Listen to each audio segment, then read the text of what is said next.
Bonjour à toutes et à tous.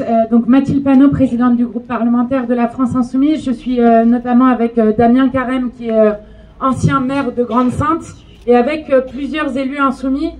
Évidemment, d'abord pour rendre hommage à Jamel Benjabala.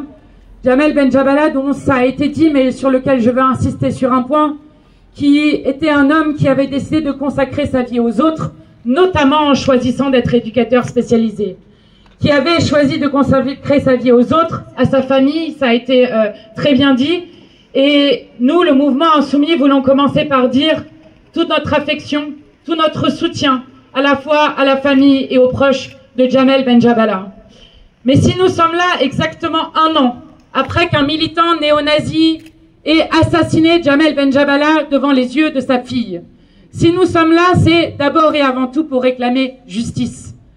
Pour dire que nous n'acceptons pas que le silence, l'indifférence, l'inaction tuent Jamel Benjabala une seconde fois.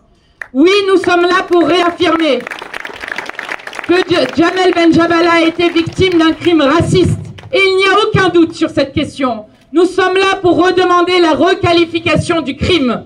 Lorsque vous avez 4 plaintes qui ont été déposées par Jamel Benjabala, avec, ça a été là aussi très bien expliqué, des insultes racistes, du harcèlement qu'il a dû subir, alors oui, c'est un crime raciste.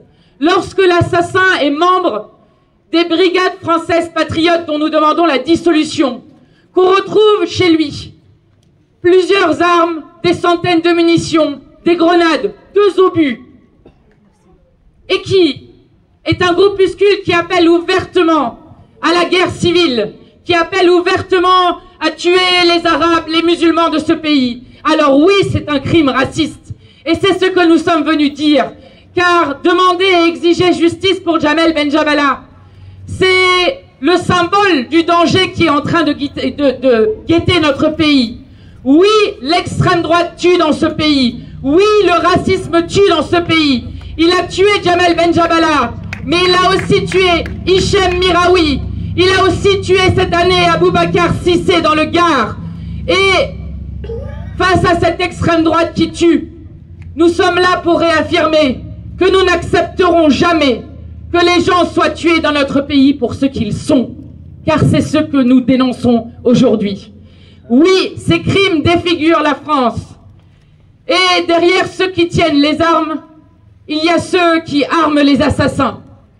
Et je veux dire à quel point nous sommes préoccupés de voir que la Macronie aujourd'hui joue le marchepied de l'extrême droite. Je rappelle qu'à l'Assemblée nationale en 2017, il y avait 8 députés d'extrême droite. En 2022, il y avait 89 députés d'extrême droite. En 2024, 143 députés d'extrême droite. Honte à un ministre de l'Intérieur qui parle comme l'extrême droite sous pétard de français de papier, qui crie à bas le voile et qui glorifie les belles heures de la colonisation. Oui, cette extrême droite est dangereuse et nous devons faire en sorte de faire partir ceux qui les aident. Oui, nous avons honte quand nous voyons dans notre pays, il y a quelques jours, qu'une chasse à l'homme raciste est organisée dans la Creuse. Quand nous voyons que l'extrême droite s'organise pour empoisonner des rayons halal dans des supermarchés. Nous avons honte de voir que quand les saluts nazis ressurgissent partout dans le monde, et y compris en France, eh bien, que fait ce gouvernement? Il décide de dissoudre les antifascistes et de dissoudre la jeune garde. Voilà quelle est la situation dans ce pays. Alors oui, exiger justice pour Jamel Benjabala, c'est défendre l'identité républicaine de la France. Face à l'extrême droite qui voudrait que notre pays soit une nation ethnique, nous tiendrons toujours bon pour réaffirmer que la France est une nation politique. La France n'est pas une couleur de peau, toutes les couleurs de peau sont françaises. La France n'est pas une religion, il y a beaucoup de religions en France et même beaucoup de gens qui n'ont pas de religion. La France n'est même pas une langue puisque nous partageons la langue française avec 28 autres pays dans le monde. Oui, ce que nous sommes en train de réaffirmer aujourd'hui, en hommage à Jamel Benjabala, c'est que la France est une nation politique, autour de la devise que nous mettons en partage avec le monde entier, liberté, égalité, fraternité. Oui, nous sommes ici parce que nous avons conscience de la gravité de la situation. Et dans ces moments où le combat est immense devant nous, je veux rappeler des mots d'une très grande résistance, Lucie Aubrac, qui décrit bien le moment de bascule dans lequel nous nous trouvons aujourd'hui. Elle disait « Le racisme est la pire plaie de l'humanité. Le racisme triomphe quand on laisse le fascisme prendre le pouvoir.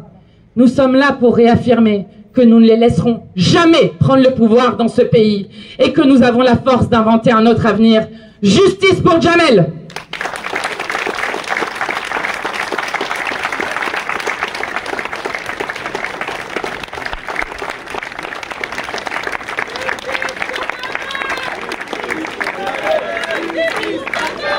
Justice pour Djamel! Justice pour Djamel! Justice!